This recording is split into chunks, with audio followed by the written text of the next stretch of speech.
As-tu déjà ressenti que tu donnais tout pour quelqu'un qui ne t'apprécie simplement pas? Cette sensation de poursuivre quelque chose qui semble toujours hors de portée, épuisant et démoralisant, n'est-ce pas? Dans cette vidéo, nous allons parler de 3 choses qui se produisent lorsque tu décides de cesser de poursuivre quelqu'un qui ne t'aime pas. Mais attention, car ce qui suit ne te fera pas seulement réfléchir profondément, mais cela pourrait changer ta manière de voir les relations pour toujours. Aujourd'hui, tu découvriras le véritable pouvoir de lâcher prise, de te choisir toi-même avant quelqu'un qui n'est pas prêt à le faire. Et le mieux, c'est que non seulement tu comprendras ce qui se passe émotionnellement et psychologiquement dans ce processus, mais tu apprendras aussi à le gérer pour que cela devienne une opportunité de croissance personnelle.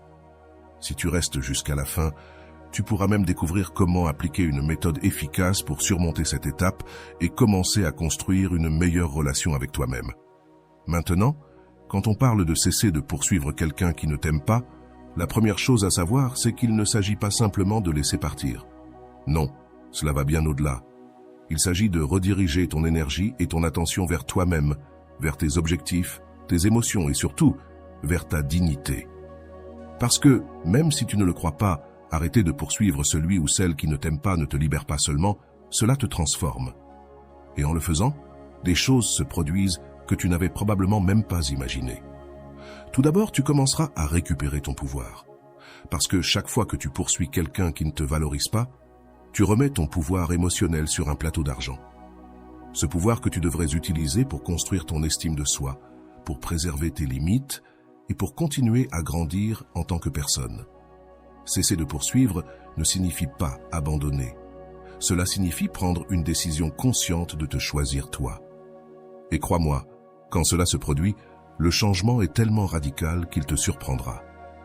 Ensuite, tu remarqueras que le vide que tu ressentais commence à se remplir. C'est comme si, en lâchant cette obsession, tu ouvrais de l'espace pour de nouvelles choses, des expériences, des personnes, des émotions qui valent vraiment la peine. C'est ici que ça devient intéressant, car lâcher prise n'est pas un acte passif, c'est un acte de création. En cessant de poursuivre, tu te permets de construire quelque chose de beaucoup plus grand et significatif pour toi. Et enfin, peut-être le plus frappant, tu découvriras la vérité derrière tes propres émotions. Parfois, ce n'est pas la personne elle-même qui te fait la poursuivre, mais l'idée de ce qu'elle représente. Peut-être cherches-tu une validation, une peur de la solitude, ou même un schéma que tu répètes sans t'en rendre compte. Mais attention, car ce que je vais te dire change tout. Comprendre cette vérité te donnera une clarté si puissante que tu arrêteras de dépendre émotionnellement de ce que les autres font ou ne font pas pour toi. Tu imagines te sentir aussi libre et épanoui? Eh bien, c'est seulement le début. Dans les sections suivantes, nous allons explorer les racines psychologiques de ce comportement, en citant les meilleurs experts en la matière, y compris Rolando, qui a une vision fascinante sur l'amour de soi et les relations. Alors prépare-toi, car ce qui va suivre te donnera les outils dont tu as besoin pour transformer complètement ta perspective et bien sûr, ta vie. Avant d'aller loin, je te serais reconnaissant si tu mets un j'aime à la vidéo, cela m'aiderait à continuer de diffuser cette philosophie. Si tu n'es pas encore abonné, je te recommande de t'abonner et d'activer la cloche pour ne manquer aucune vidéo. As-tu déjà pris un moment pour réfléchir à la façon dont le fait de poursuivre quelqu'un qui ne t'aime pas te fatigue peu à peu? C'est comme courir après un mirage dans un désert infini. Plus tu cours vite, plus cela semble loin. Mais que se passerait-il si tu t'arrêtais simplement? C'est ce sujet que nous allons développer aujourd'hui, et je t'assure que ce que tu découvriras pourrait changer ta vie émotionnelle à jamais. Cesser de poursuivre quelqu'un qui ne t'aime pas n'est pas un acte de faiblesse, c'est un acte d'amour-propre. C'est un moment de clarté où tu décides que ton énergie, ton temps et tes émotions méritent un meilleur destin.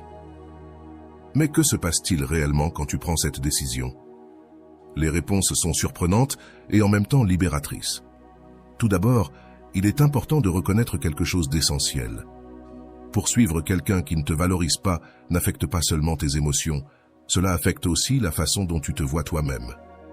Combien de fois t'es-tu regardé dans le miroir en te sentant insuffisant parce que cette personne ne t'accorde pas l'attention que tu désires tant? C'est comme un cycle sans fin de l'autocritique où tu commences à te remettre en question sur des choses qui n'ont aucun sens. Est-ce mon apparence? Est-ce ma personnalité? Qu'est-ce que je fais mal? Ce que tu ne vois pas à ce moment-là, c'est que la véritable question ne réside pas dans ce qui te manque, mais dans ce que tu donnes sans rien recevoir en retour. Tu remets ta dignité, ton temps et ton énergie émotionnelle à quelqu'un qui, probablement, ne le mérite même pas. Lorsque tu choisis de t'arrêter, quelque chose de magique commence à se produire. Ta perception change. C'est comme si soudainement un rideau se levait et que tu pouvais voir les choses avec une clarté qui te semblait auparavant impossible. Tu te rends compte que le manque de réciprocité n'a rien à voir avec toi, mais avec les limitations de l'autre personne. À ce moment-là, tu commences à récupérer quelque chose d'inestimable, ta paix intérieure. Poursuivre quelqu'un qui ne t'aime pas, c'est comme porter un sac à dos rempli de pierres. Chaque pas devient plus lourd, plus douloureux, plus frustrant. Mais lorsque tu choisis de lâcher cette charge, tu ressens quelque chose que tu avais oublié, la légèreté. Il est important de comprendre que lâcher prise n'est pas facile. Au début, cela peut être terrifiant. Nous sommes tellement habitués à nous accrocher à ce que nous connaissons, même si cela nous fait du mal, que l'idée de lâcher semble être un abîme. Mais voici l'astuce. En lâchant, tu ne perds rien, tu gagnes de l'espace pour toi-même, pour tes rêves, pour les personnes qui te valorisent vraiment. Et le plus surprenant de tout, c'est qu'en lâchant prise, souvent cette personne commence à remarquer ton absence. C'est comme si soudainement ton énergie cessait de nourrir son ego et qu'elle était obligée de faire face à sa propre réalité. Ils ne reviendront pas toujours, et c'est bien ainsi. Parce que l'objectif n'est pas de les récupérer, l'objectif est de te récupérer toi. Un autre changement qui se produit est que tu commences à découvrir ce que tu veux vraiment dans une relation. Lorsque tu arrêtes de poursuivre, tu te donnes le temps et l'espace pour réfléchir à tes besoins, tes limites et tes critères. C'est un moment d'autodécouverte qui peut être aussi puissant que révélateur. Mais attention, car voici quelque chose de crucial. Ce processus n'est pas linéaire. Il y aura des moments où tu te sentiras fort et d'autres où tu voudras retourner à ce schéma de recherche. C'est normal, car le changement émotionnel est un chemin semé d'embûches. L'important est de ne pas perdre de vue ton objectif, ton bien-être émotionnel. Si tu crois en l'importance de l'amour-propre, écris en commentaire « Je suis mon meilleur investissement ». Maintenant, que se passe-t-il lorsque tu décides d'investir tout ce temps et cette énergie en toi-même? C'est là que la magie commence réellement. Tu commences à remarquer des choses qui passaient auparavant inaperçues, tes talents, tes passions, tes forces. C'est comme redécouvrir, après t'être perdu dans le labyrinthe de la poursuite de quelqu'un d'autre. Ce que peu mentionnent, c'est que ce processus t'aide aussi à développer une nouvelle relation avec toi-même. Tu commences à te parler avec plus de bienveillance, à être plus compréhensif envers tes erreurs et à célébrer tes réussites, même les petites. C'est un changement subtil, mais transformateur. En plus, lorsque tu cesses de poursuivre, tu envoies un message clair à l'univers. Je suis prête à recevoir ce que je mérite vraiment. Et bien que cela semble un peu abstrait, c'est réel. Ton énergie change et cela attire des personnes et des expériences qui sont alignées avec ta nouvelle perspective. Il est important de mentionner que ce processus implique aussi un deuil, car même si la relation n'a jamais été réciproque, lâcher prise fait mal. Mais cette douleur est temporaire, et ce qui est plus important encore, c'est qu'elle te mène vers la guérison. Comme le dit Rolando, l'acte de lâcher prise n'est pas une fin, c'est un commencement. C'est le moment où tu décides que tu mérites quelque chose de mieux. Et ça, en soi, c'est déjà une victoire. Au fur et à mesure que tu avances sur ce chemin, tu remarqueras que tu commences à valoriser davantage ton temps et ton énergie. Tu n'es plus disposé à les offrir à n'importe qui. Et cela, c'est un signe clair de croissance émotionnelle. Et voici ce qui est le plus intéressant. Lorsque tu te choisis toi-même, les bonnes personnes commencent à le remarquer. Pas parce que tu les poursuis, mais parce que ton énergie reflète confiance, clarté et amour-propre. Ce n'est que le début. Dans la prochaine partie, nous explorerons les racines psychologiques de ce comportement, en citant les experts les plus pertinents, et bien sûr, Rolando, dont la perspective sur l'amour de soi et les relations changera ta manière de comprendre ce processus. Un aspect que nous ignorons souvent, c'est la façon dont notre estime de soi se mêle à ce besoin de poursuivre quelqu'un qui ne nous aime pas. C'est comme si nous cherchions une validation au mauvais endroit, en attendant que quelqu'un d'autre nous dise que nous sommes suffisants. Mais voici la vérité. La validation qui compte vraiment vient de toi. Et lorsque tu commences à travailler sur cette validation intérieure, quelque chose d'extraordinaire se produit. Tu deviens plus conscient de ta propre valeur. Tu n'as plus besoin que quelqu'un d'autre te le confirme, car tu le ressens, tu le sais, tu le vis.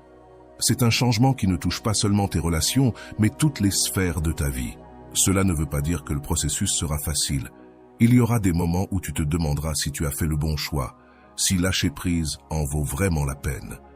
Ce sont ces moments où tu dois te rappeler pourquoi tu as commencé ce voyage. Pour te libérer de la dépendance émotionnelle et construire une vie meilleure pour toi. Une vie plus authentique. Quelque chose de curieux, c'est qu'en arrêtant de courir après quelqu'un, tu arrêtes aussi d'idéaliser cette personne. C'est comme si, soudainement, les défauts que tu ignorais auparavant devenaient visibles. Et ce n'est pas parce que la personne a changé, mais parce qu'à présent, tu as une perspective plus claire et objective. De plus, lorsque tu arrêtes de chercher constamment l'attention de quelqu'un, tu commences à apprécier davantage les relations que tu as déjà. Tu te rends compte qu'il y a des personnes dans ta vie qui ont toujours été là pour toi, mais que tu n'avais peut-être pas suffisamment valorisées. C'est un cycle d'apprentissage continu, car en lâchant prise avec ceux qui ne te veulent pas, tu apprends aussi à accepter que tu ne peux pas contrôler les actions ni les sentiments des autres. Cela ne te libère pas seulement, mais cela t'enseigne également à établir des limites saines dans toutes tes relations. En paroles de Carl Jung, ce à quoi tu résistes persiste.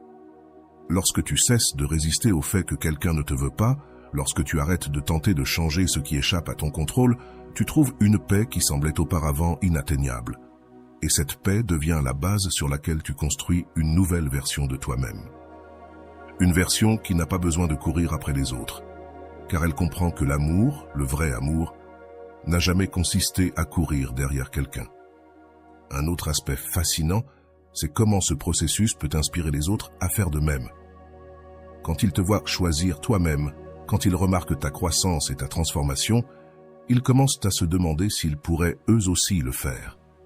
Tu deviens un exemple sans même essayer. Il est important de souligner que ce chemin ne signifie pas fermer les portes à l'amour. Au contraire, il s'agit d'ouvrir les portes au type d'amour que tu mérites réellement. Un amour réciproque, sain et rempli de respect. Alors, si à un moment donné tu ressens des doutes ou de la peur, rappelle-toi ceci. Chaque pas que tu fais vers toi-même est un pas vers une vie plus épanouie. Et même si le chemin peut être difficile, les récompenses sont infinies.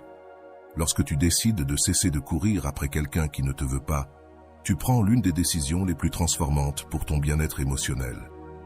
L'acte en soi n'est pas simplement une renonciation, c'est une redécouverte de ce que tu mérites et de qui tu es.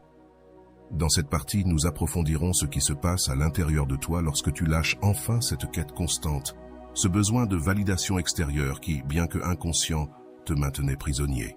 D'abord, il y a un changement immédiat dans ton énergie émotionnelle. Carl Jung disait « Ce que tu nies te soumet, ce que tu acceptes te transforme ». Lorsque tu arrêtes de courir après, tu acceptes la réalité et tu commences à récupérer l'énergie que tu avais investie dans une relation unilatérale. Cette énergie, au lieu de t'épuiser, commence à se réorienter vers toi-même. C'est un processus qui, bien qu'il ne se produise pas du jour au lendemain, te donne un sentiment de contrôle sur ta vie. Un autre effet puissant est la reconnexion avec ton estime de soi. Rolando mentionne que courir après quelqu'un qui ne te veut pas est une déclaration silencieuse que tu ne te crois pas assez bien. En lâchant prise, tu affirmes l'inverse. C'est comme si tu disais « Je suis assez ». Et je mérite de la réciprocité. Ce changement de perspective est le premier pas vers une auto-évaluation authentique et solide. De plus, tu commences à expérimenter une clarté émotionnelle. Avant, tes pensées étaient dominées par des questions comme « Qu'ai-je fait de mal ?» ou « Que puis-je changer pour qu'il ou elle m'aime ?» Maintenant, ces questions perdent leur poids. Au lieu de te concentrer sur ce qui n'a pas été, tu te permets de voir ce que cela peut être. C'est une sensation libératrice, similaire à nettoyer une fenêtre embuée et voir enfin le paysage dans son ensemble. Mais voici quelque chose que beaucoup de gens n'attendent pas. La douleur qui semblait insupportable commence à se transformer en force. Le philosophe Friedrich Nietzsche l'a parfaitement décrit. Ce qui ne te tue pas te rend plus fort. Laisser partir fait mal, mais cette douleur devient la base pour construire une version plus résiliente de toi-même. Plutôt que de te sentir victime des circonstances, tu te reconnais comme le protagoniste de ton histoire. Enfin, ce processus change aussi la perception que les autres ont de toi. Lorsque tu cesses de rechercher désespérément l'attention ou l'amour de quelqu'un, tu projettes de la sécurité, et la sécurité est magnétique. Les gens commencent à te voir sous un jour différent, non pas parce que tu as changé physiquement, mais parce que ton énergie a changé. Un aspect fascinant qu'illustre Rolando est que l'acte de lâcher prise ouvre aussi de l'espace pour que des relations saines entrent dans ta vie. Il l'explique par cette analogie. C'est comme vider un placard plein de vêtements que tu ne portes plus. Tant que tu ne le vides pas, il n'y aura pas de place pour quelque chose de nouveau et de précieux. Ce changement ne s'applique pas seulement aux relations amoureuses, mais aussi aux amitiés et aux relations familiales. Au fil du temps, tu te rends compte que cesser de courir après n'est pas une perte, mais un gain.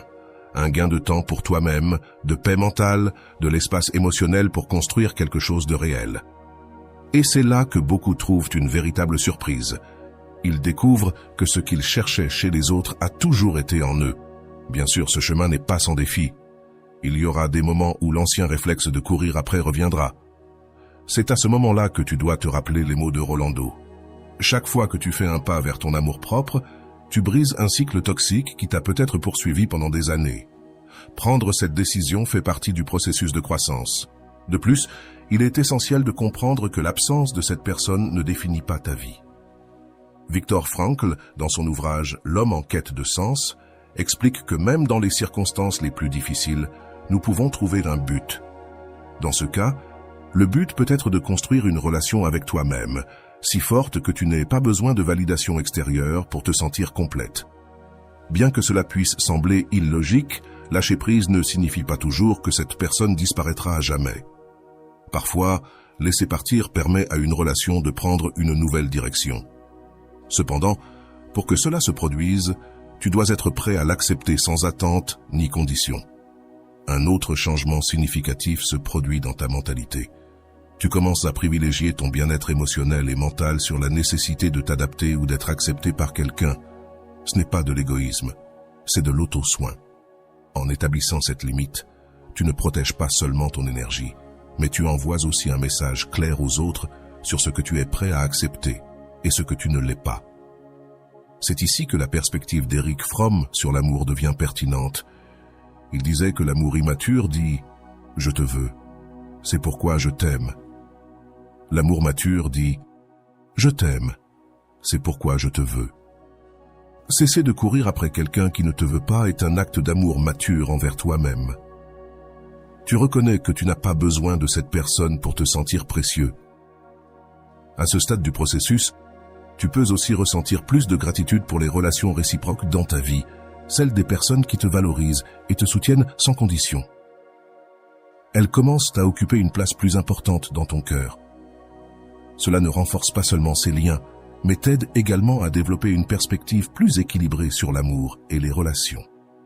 Lorsque tu choisis d'arrêter de courir après quelqu'un qui ne te veut pas, un phénomène psychologique intéressant se déclenche. Ton cerveau commence à réajuster ses priorités émotionnelles. La psychologie évolutionniste suggère que notre besoin d'appartenance est un mécanisme de survie. Mais en lâchant prise, tu dis à ton esprit qu'il n'a pas besoin de dépendre d'une connexion unilatérale pour se sentir en sécurité.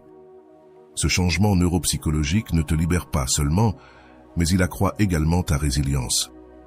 Un point fascinant que Rolando met en évidence est la façon dont cet acte affecte tes schémas de pensée. Il dit « Lorsque tu arrêtes de chercher ce qui ne t'appartient pas, tu fais de la place pour des pensées plus constructives. Cela signifie que ton esprit, auparavant pris dans un cycle d'anxiété et de désir, commence à se concentrer sur des objectifs et des rêves que tu avais mis en pause. De plus, en ne courant pas après quelqu'un qui ne te veut pas, tu évites une dynamique toxique qui peut éroder ton estime de soi. Selon Nathaniel Branden, auteur des 6 piliers de l'estime de soi, insister dans des relations non réciproques renforce une narration interne de carence.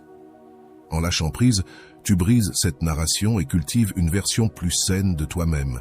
L'impact sur ta santé physique ne peut également être ignoré. Des études en psychologie de la santé ont montré que les relations conflictuelles augmentent les niveaux de cortisol, l'hormone du stress. En éliminant cette source de tension émotionnelle, tu peux expérimenter des améliorations significatives de ton bien-être général, comme une meilleure qualité de sommeil, plus d'énergie et moins de tension musculaire. Même d'un point de vue spirituel, lâcher prise est un acte de foi. Des philosophies comme le bouddhisme nous enseignent que l'attachement est une source de souffrance. En te libérant de cela, la dépendance émotionnelle, tu te permets de t'aligner avec un état de paix intérieure qui ne dépend pas de facteurs externes. C'est un rappel que le vrai bonheur vient de l'intérieur. Un autre aspect crucial est que tu commences à redécouvrir tes passions. Peut-être qu'en te concentrant sur cette personne, tu as négligé des passe-temps, des projets ou même des relations importantes. Maintenant, avec ce temps et cette énergie libérée, tu peux te reconnecter avec ce qui te remplit vraiment de vie. Ce renouveau personnel peut être l'une des expériences les plus gratifiantes. Et le plus curieux, c'est que ce changement affecte ceux qui t'entourent. En cessant de poursuivre, ironiquement, tu peux devenir plus attirant pour les autres. La psychologie sociale explique que l'indépendance et la confiance sont des qualités très valorisées. En te concentrant sur toi-même, tu projettes exactement ces caractéristiques. Cependant, c'est aussi un moment pour réfléchir à tes schémas d'attachement. Comme le mentionne John Bowlby, créateur de la théorie de l'attachement, nos expériences précoces influencent la façon dont nous gérons le rejet. En analysant tes réactions, tu peux identifier des blessures émotionnelles qui doivent être guéries, ce qui, en fin de compte, renforce ta capacité à construire des relations plus saines à l'avenir. Rolando résume cela parfaitement. Lâcher prise, ce n'est pas perdre, c'est gagner en clarté sur ce que tu mérites vraiment. Cette perspective est cruciale, car elle redéfinit l'acte de lâcher prise comme un investissement en soi-même, plutôt que de le voir comme un échec ou une défaite. Il est naturel de ressentir de la peur ou de l'incertitude, mais il est important de se rappeler que la peur d'être seul n'est qu'une illusion. Comme l'explique Carl Rogers, la véritable liberté émotionnelle vient d'accepter notre solitude et de la voir comme une opportunité de développement personnel et non comme une condamnation. Un autre avantage que peu de gens anticipent est le renforcement de leurs relations platoniques.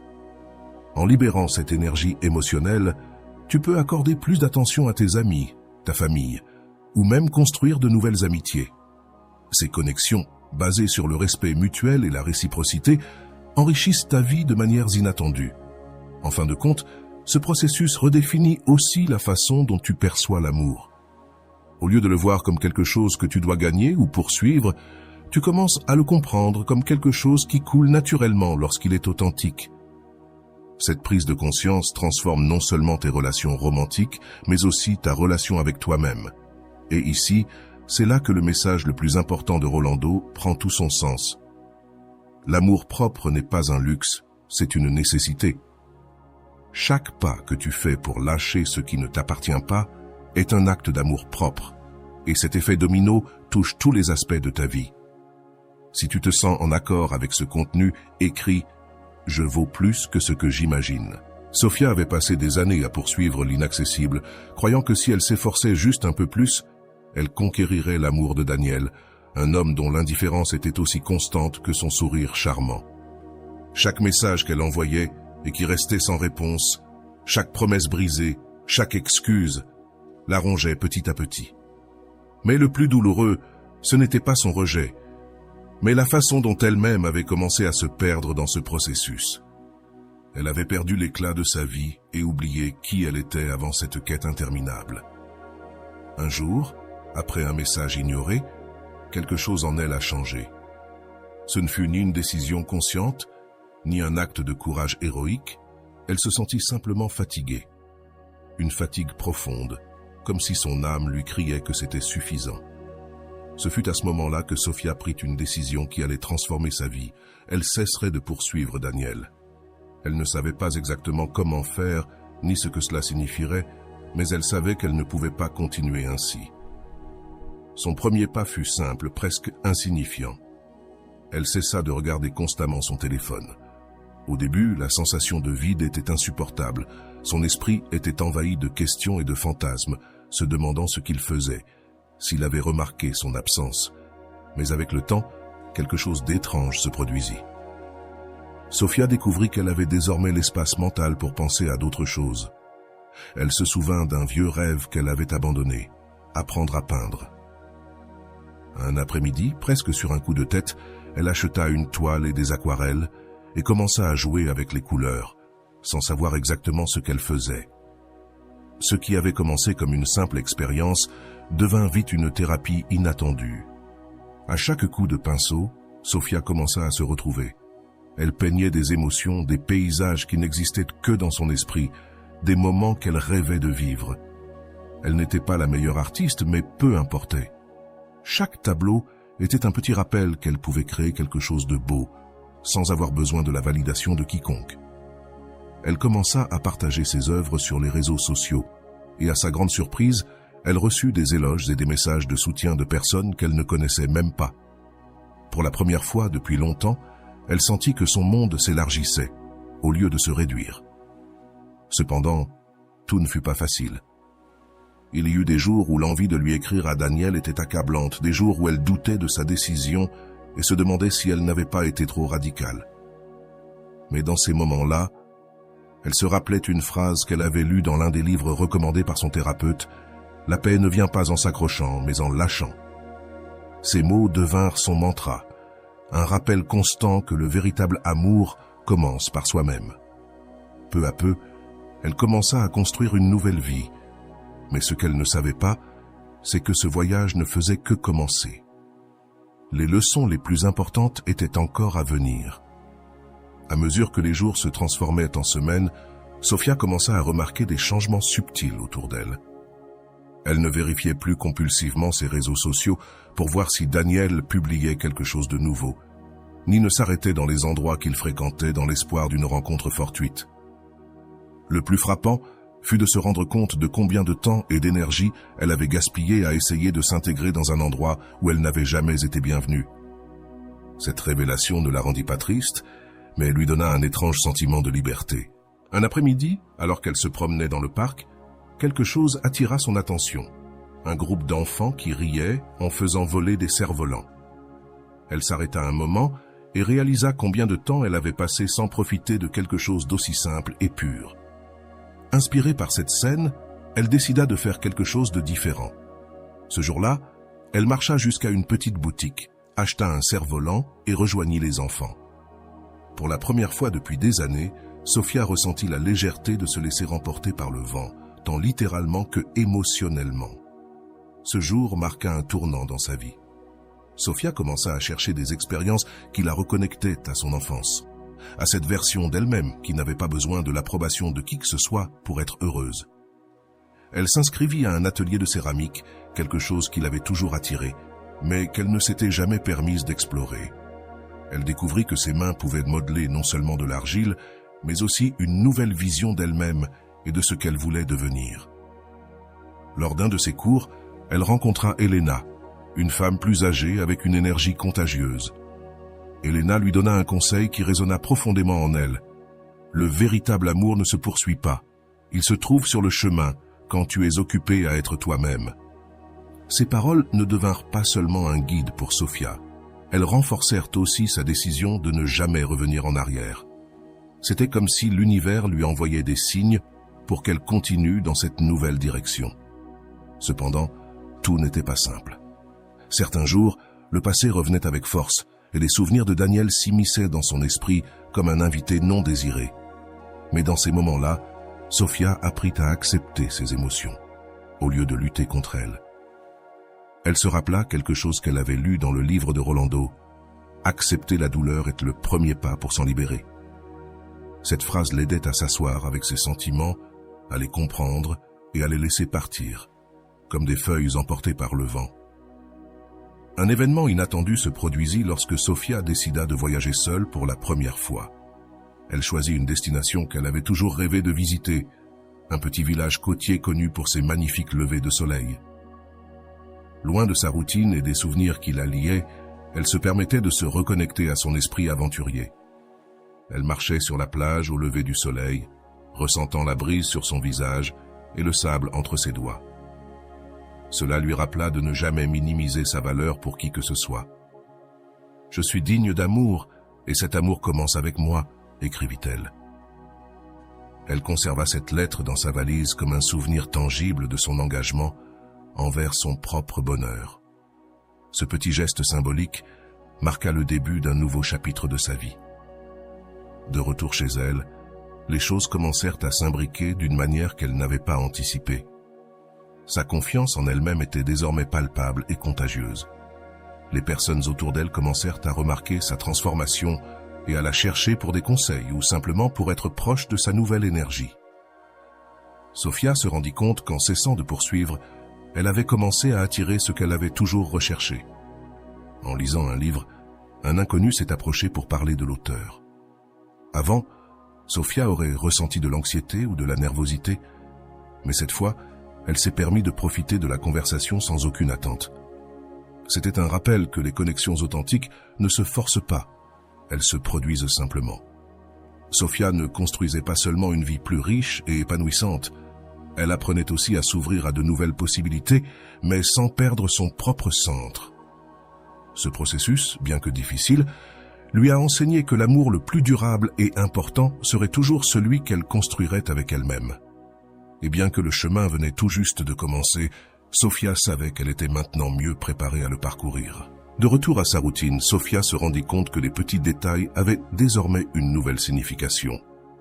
Une tasse de café le matin, une promenade au crépuscule, ou même le bruit de la pluie étaient devenus des moments remplis de gratitude.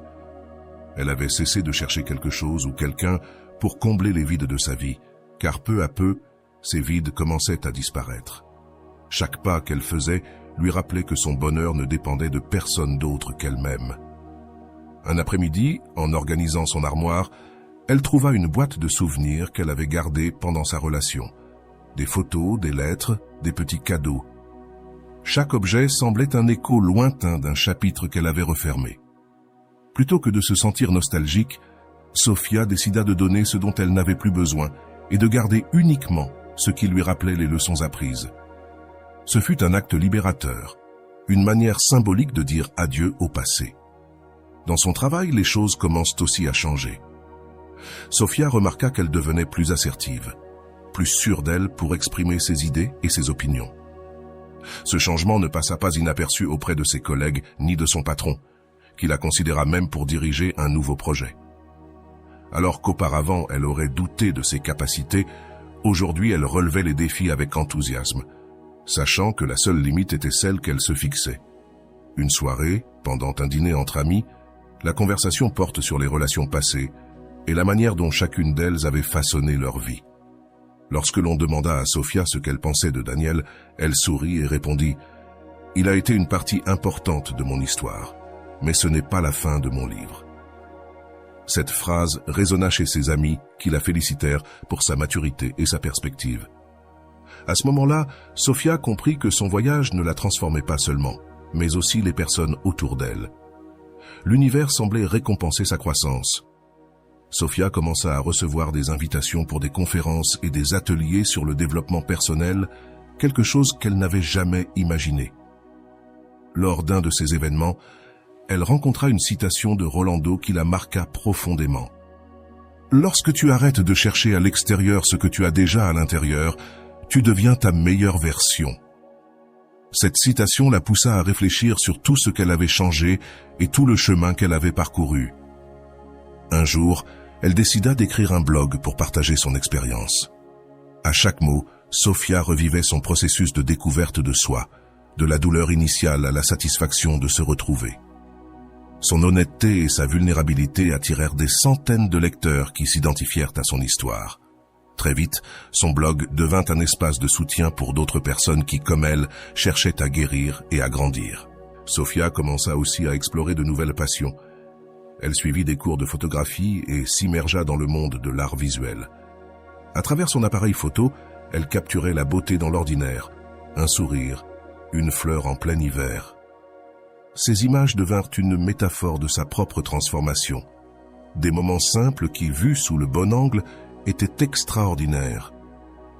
Et bien que le passé reste un chapitre de sa vie, Sophia n'éprouvait plus le besoin d'y revenir. Elle regardait l'avenir avec espoir et excitation, sachant que, quoi qu'il arrive, elle avait les outils pour y faire face. Elle avait appris que l'amour le plus pur et durable n'est pas celui que l'on cherche chez une autre personne, mais celui que l'on cultive en soi-même. Au fur et à mesure que Sophia avançait dans son chemin, elle remarqua que sa relation avec les gens autour d'elle avait aussi changé. Elle ne cherchait plus à valider son existence, ni à combler les vides émotionnels avec l'approbation des autres. Au contraire, sa nouvelle attitude de confiance et de sérénité inspirait ceux qui la connaissaient.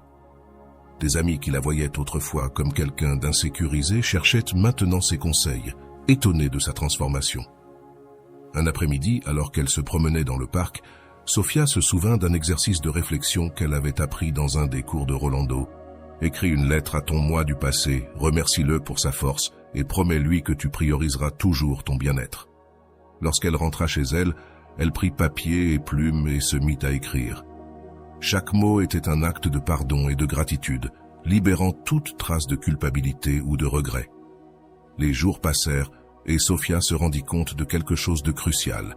Penser à Daniel et à ce qu'ils avaient partagé ne lui faisait plus de mal, pas parce qu'elle l'avait oublié, mais parce qu'elle avait appris à accepter que toutes les histoires n'ont pas une fin heureuse.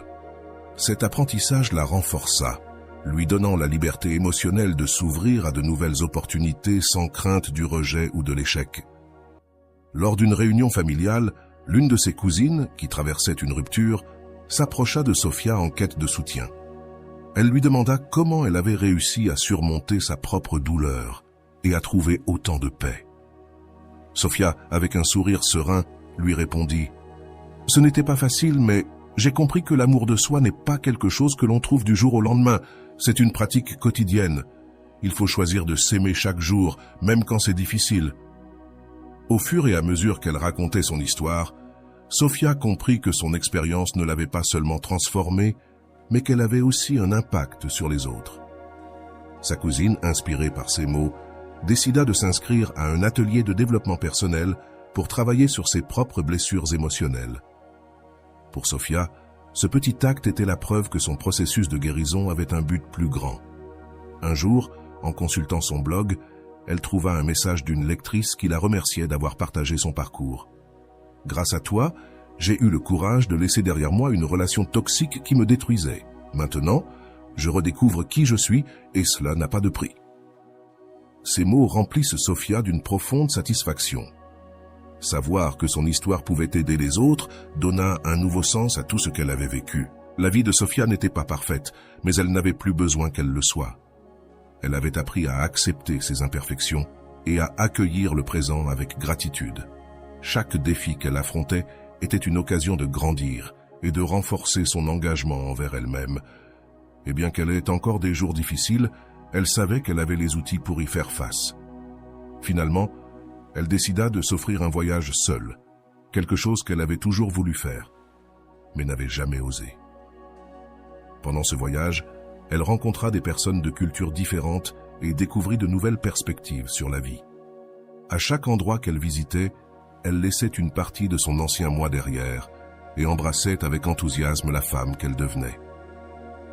Lors de sa dernière nuit de voyage, alors qu'elle regardait le coucher de soleil depuis le sommet d'une montagne, Sophia réfléchit à tout le chemin parcouru.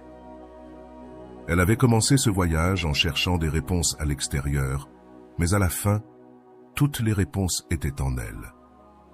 Avec un sourire, elle murmura « Merci la vie de m'avoir appris que je peux toujours recommencer. » Aujourd'hui, Sophia n'est pas seulement un exemple de résilience et d'amour de soi, mais aussi une source d'inspiration pour ceux qui cherchent à guérir.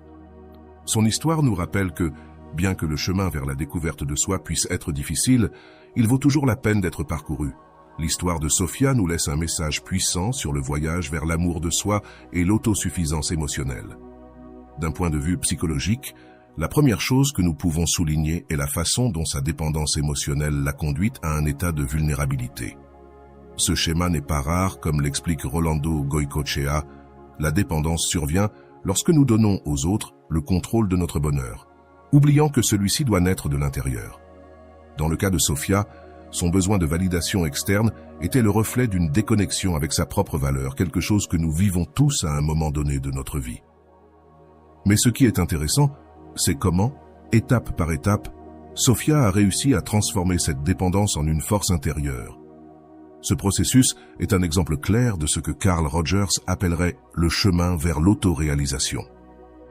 Selon Rogers, le développement personnel commence lorsque nous cessons de nous conformer aux attentes des autres et que nous nous permettons d'être authentiques.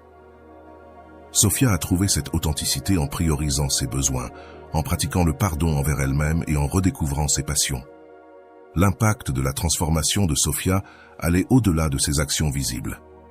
À l'intérieur, elle avait commencé à cultiver une paix durable, celle qui naît lorsque l'on se donne enfin la permission d'être soi-même. Réellement, tu es chaque décision que tu as prise, chaque petit acte d'amour-propre. Cela renforçait son engagement envers elle-même. Sophia a compris qu'elle n'avait pas besoin d'être parfaite, mais authentique, et que cette authenticité était sa plus grande force. L'un des moments les plus révélateurs pour Sophia est survenu lorsqu'elle a revu une vieille liste de rêves qu'elle avait écrite des années auparavant. Certains de ses désirs étaient toujours présents, apprendre à danser le tango, voyager dans des endroits exotiques et écrire un livre sur ses expériences. Avec un sourire, elle a décidé qu'il n'y avait pas de meilleur moment que le présent pour commencer à rayer des éléments de cette liste. Le premier pas a été de s'inscrire à des cours de tango.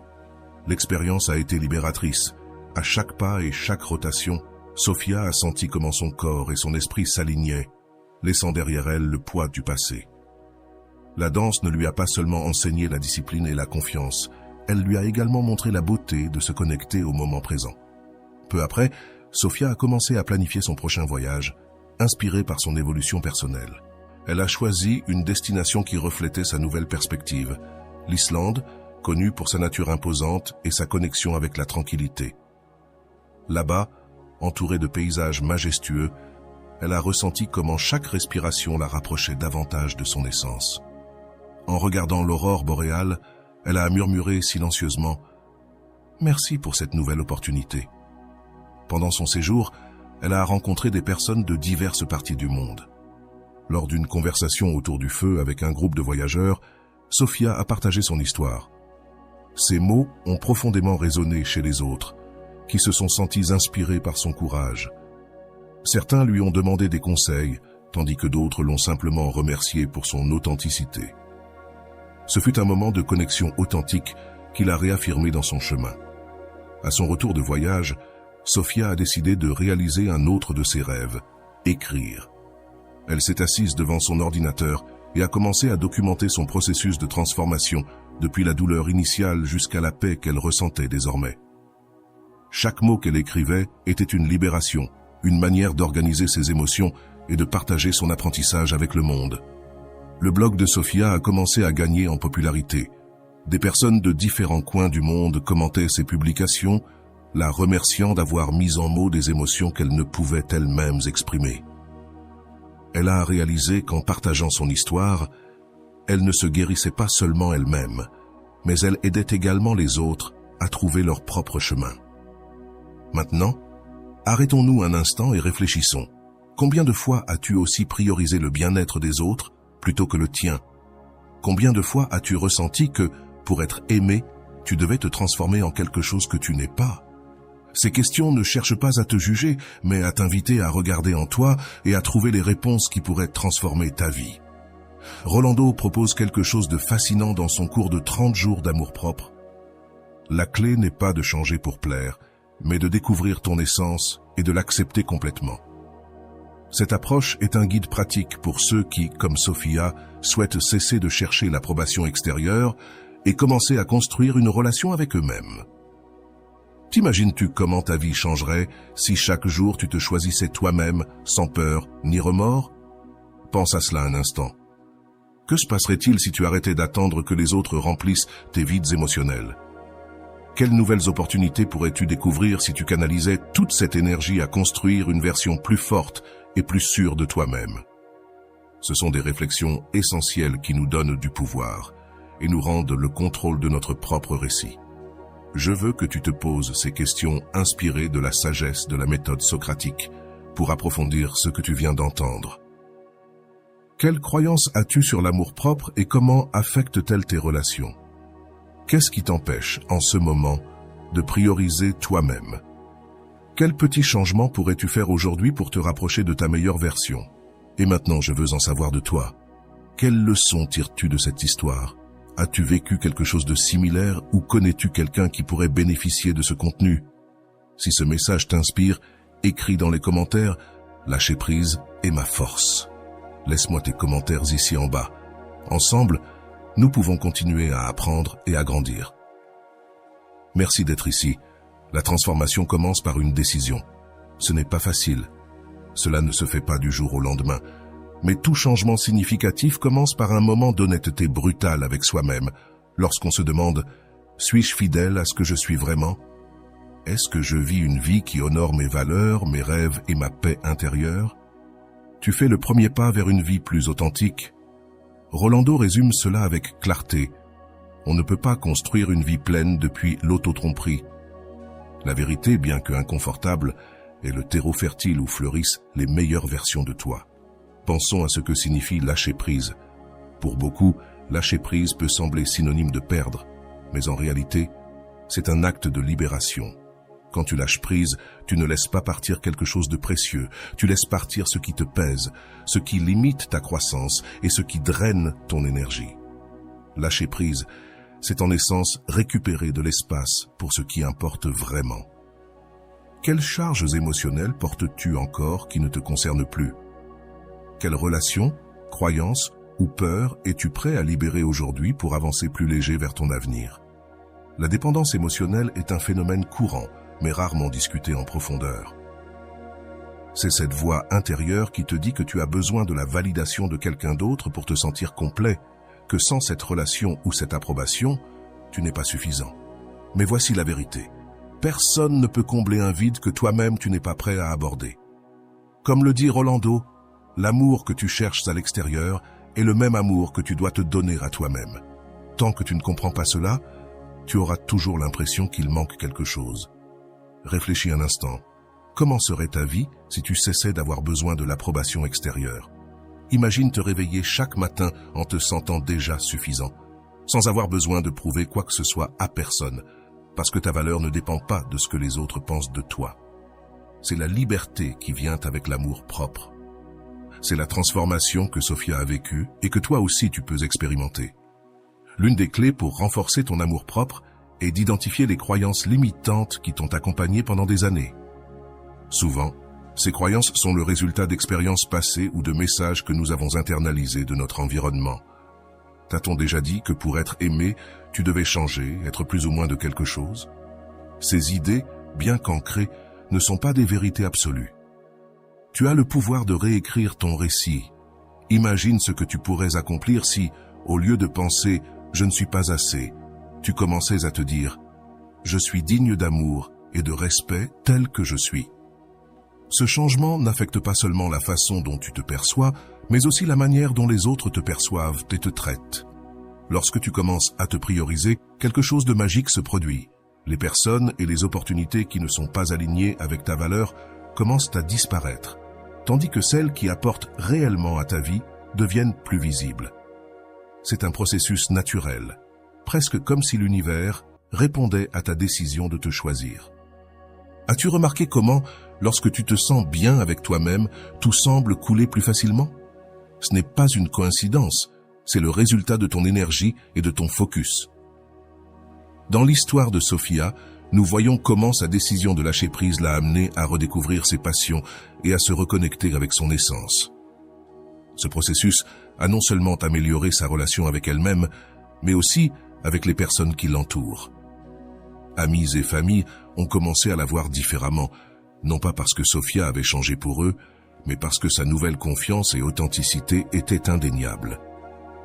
L'amour-propre impacte également directement la manière dont nous gérons les défis. Avant, Sophia aurait vu chaque obstacle comme une preuve de son insuffisance. Maintenant, elle voit chaque défi comme une opportunité de grandir et d'apprendre. Cette perspective ne la renforce pas seulement, elle la libère aussi de la peur de l'échec. Que changerait-il dans ta vie si tu commençais à voir tes erreurs comme des leçons, plutôt que comme des défaites? Rolando le dit mieux, l'amour-propre est la base depuis laquelle tu construis tout le reste. Sans lui, tout chancelle. Avec lui, tout se renforce. Cela ne signifie pas que le chemin sera facile ou qu'il n'y aura pas de moments de doute. Cela signifie que même dans les jours difficiles, tu auras une base solide qui te permettra de continuer à avancer au quotidien. Pratiquer l'amour-propre peut être aussi simple que d'établir des limites claires, de prendre du temps pour toi ou de célébrer tes réussites, même les plus petites. Ces actes de soins personnels renforcent l'idée que tu mérites le meilleur et que tu as le pouvoir de le créer. Quel petit acte d'amour-propre pourrais-tu accomplir aujourd'hui pour te rapprocher de ta meilleure version? La peur d'être seul est l'une des raisons principales pour lesquelles beaucoup de personnes restent dans des relations ou dynamiques qui ne leur apportent rien. Mais la solitude n'est pas une punition, c'est une opportunité de te reconnecter avec toi-même. C'est dans ces moments de silence et de réflexion que tu peux entendre ce dont tu as vraiment besoin et désires. Comme l'a dit Carl Rogers, la véritable liberté émotionnelle vient de l'acceptation de la solitude et de la voir comme une opportunité, non comme une condamnation. Imagine un instant, un futur où l'amour propre serait ta boussole, un futur où chaque décision que tu prendrais serait guidée par ce qui est meilleur pour toi, et non par ce que les autres attendent de toi. Ce futur n'est pas seulement possible, il est à portée de main. Tout ce que tu dois faire, c'est faire le premier pas, même si ce pas est petit. Et voilà, j'espère que vous avez trouvé beaucoup de valeur dans cette vidéo. Merci d'être resté jusqu'à la fin de cette vidéo, j'adore quand vous faites ça. Si vous voulez une autre vidéo sur ce sujet, écrivez en commentaire « J'en veux encore plus ». J'espère vous revoir dans une autre vidéo.